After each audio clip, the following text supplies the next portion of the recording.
I'm WG and this is a CZN character showcase. 11 days is all that's left. NIA is today's topic.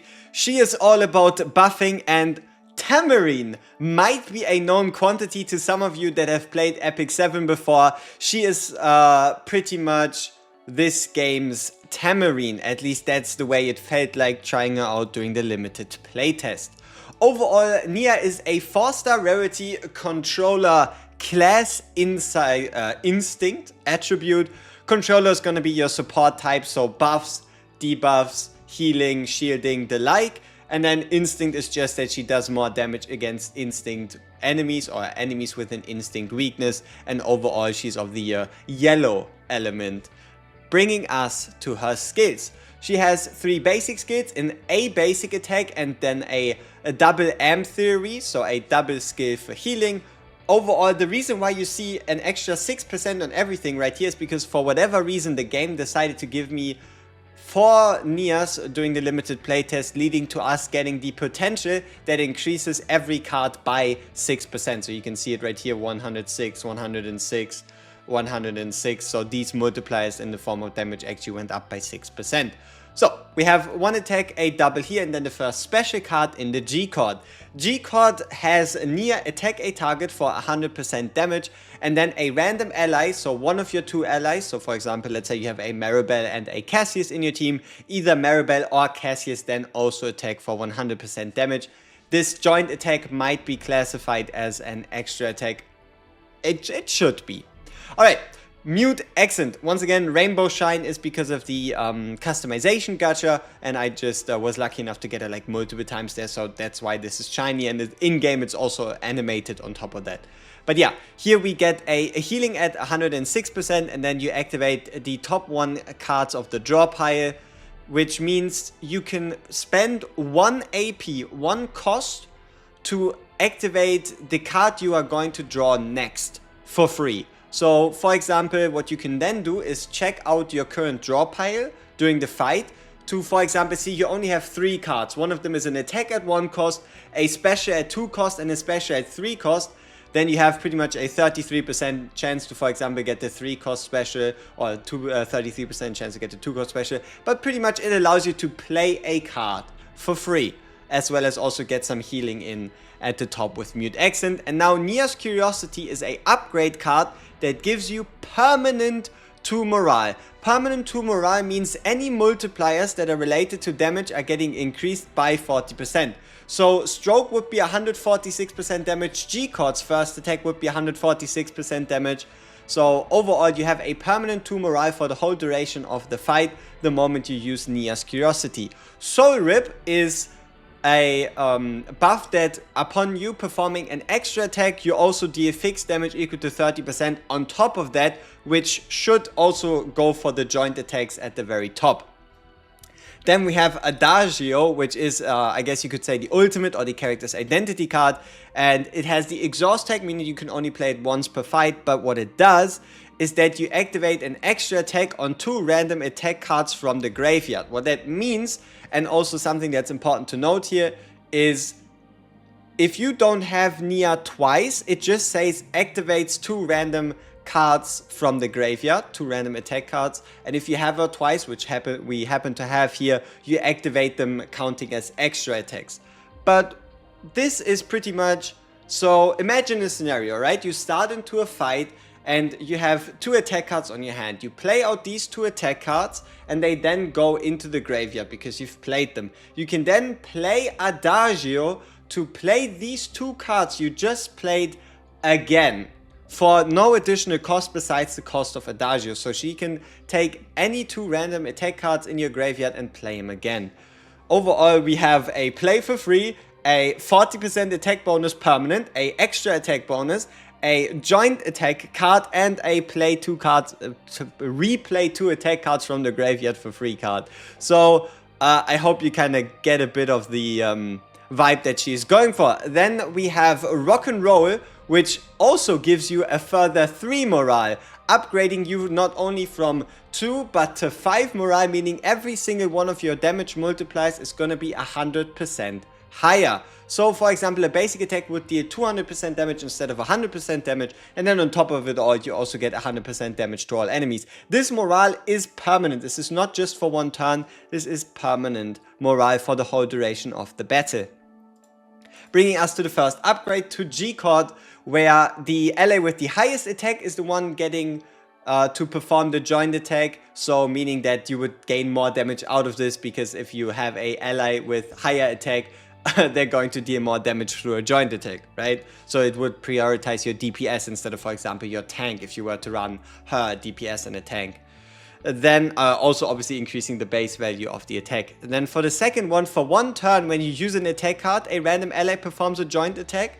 So for this card to be more valuable than a base version, you would have to at minimum play one additional attack card after this card, though preferably you would want to play 2, 3, 4, however many possible, so that you can get as many joint attacks as possible. The important part here is that there are certain cards from other characters that can be attack cards while being, for example, 0 cost. An example of this is Luke.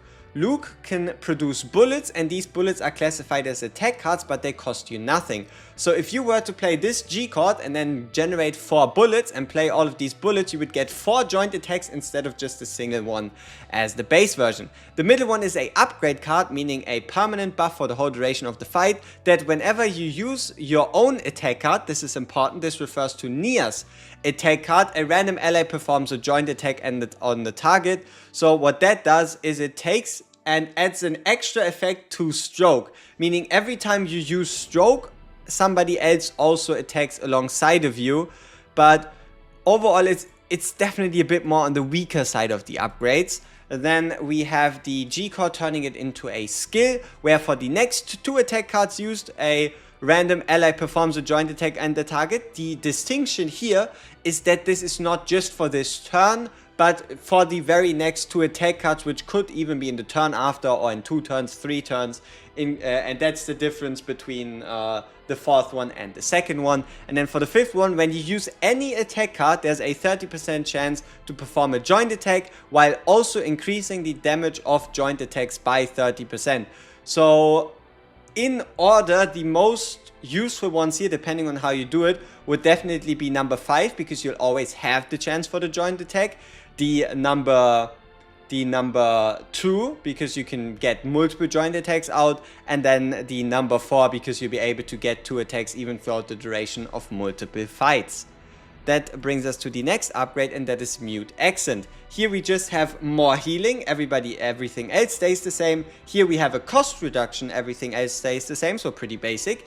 With the middle one, you can activate the top 2 cards of the draw pile at just 1 AP. This upgrade is really, really nice. Then for the 4th one, you activate the top card, and then if that card is an attack card, you further increase the damage of said attack card by 50%. Or you get it as an upgrade card that says whenever you use an attack card, you heal by 50%. So depending on how you look at it, 3 is by far the strongest, there's no discussion there. Playing 2 cards for just 1 AP is pretty damn strong. Then the 5th one can be quite useful to keep you alive, and then depending on it, it's any of these other 3, they are kind of equal value. Here then we have NIA's Curiosity, where you increase the attack card damage by 50% for one of your attack cards, so the first attack card played each turn will be 50% stronger. Then for the second one, at the start of the turn, you gain morale 1 for 1 turn, equal to the number of attack cards in hand, meaning that you're going to draw your cards, it's going to look at the cards in your hand, especially if you have retain cards, which you can keep from the last turn. You're going to be able to stack up more and more attack cards, which is going to give you more and more morale for this turn. But if you have no attack cards in hand, you're also not getting any morale. Then the 3rd one, when drawing an attack card through abilities, deal fixed damage 50% to a random enemy. So there you would want to kind of play around with card cycling, deck cycling, trying to find as many attack cards as possible to trigger this as much as possible. When using an attack card, gain morale 1 for 1 turn. There really that opens up the question of why would you go with upgrade 4 if you could also have upgrade 2? Right, upgrade 2 is just straight up better. This would require you to use morale, and then you use the first one, you get 1 morale. Use the second one, you go up to 2, 3rd one, you go up to 3. And here it just gives you morale based on the number of attack cards in hand. And I don't think it goes down But yeah, this should give you like 6 morale, and then at the end of the turn it's going to go back, it's going to count, but it might also just go down. Like, let's say you have 4 attack cards in hand, you play one, it goes down to 3, 2, 1. But overall, the second one is more useful than the fourth one. And then the third one just increases the damage of joint attacks by 100%. Overall, base version Nia's Curiosity is already pretty strong with the 2 morale. This one is really nice in giving you the extra damage. And then it's either going to be the second one, and then I guess the third one, and then maybe the fourth one. But yeah, there is some pretty interesting cards in here, also a lot of upgrade cards. And once more, even more upgrade cards. For the first one, you just deal 50% damage instead of 30% fixed damage upon an extra attack. Then here you just reduce the cost from 1 to 0. This one in the middle gives you extra attack damage plus 30%, so extra attacks themselves deal extra damage rather than you dealing fixed damage after an extra attack. The fourth one, performing an extra attack, you gain Morale 1 and Resolve 1. Resolve 1 should be, I think it's increased shield gain, whereas Morale is increased damage.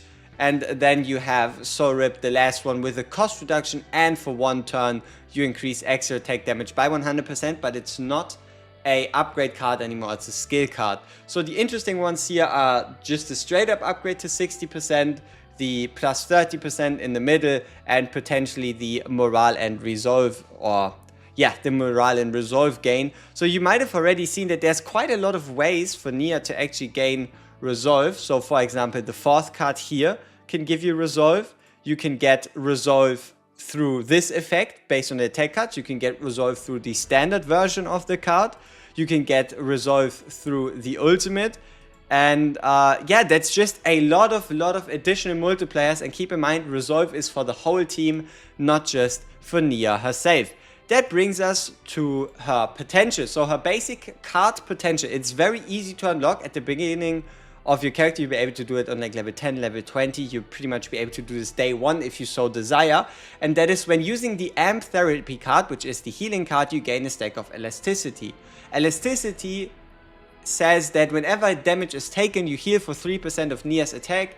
And this effect is removed at the end of the turn and does not stack. So let's say you get hit 8 times, then you're going to heal for 8 times 3% HP. If you have 3 elasticity stacks, then you're going to get hit for 8 times 9%, right? Because it's 8 hits of 3 stacks of elasticity that would then allow you to heal even more. But yeah, you have the elasticity here that's going to heal you a bunch. This is how it looks on the card. It just says elasticity 1, and that's just an extra stack you can stack up. Then we already talked about it. It's the A2, the ability to just add this one-liner where it says activate extra attack on 2 random cards. Otherwise, it just says activate 2 random cards from 2 random attack cards from the graveyard. So it's just that it synergizes with buffs to extra attack damage. Then the A2, 20% damage of allies' extra attacks, right? You can see right here. So that's why it's important to have that on Adagio, meaning you would just naturally gain more damage through the extra attack buff. This one also works incredibly well with someone we talked about very recently, and that is Selena.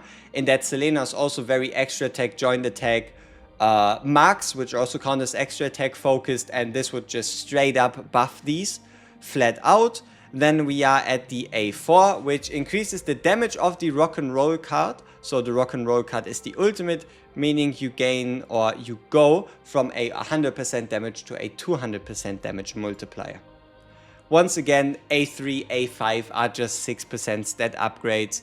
And then that brings us to the A6. When an additional attack occurs, gain 1 elasticity, and the max stacks of elasticity increase to 3. So this was kind of like the scenario I was talking about, where if you have 3 stacks of elasticity and you get hit once, you heal for 9% of her own attack.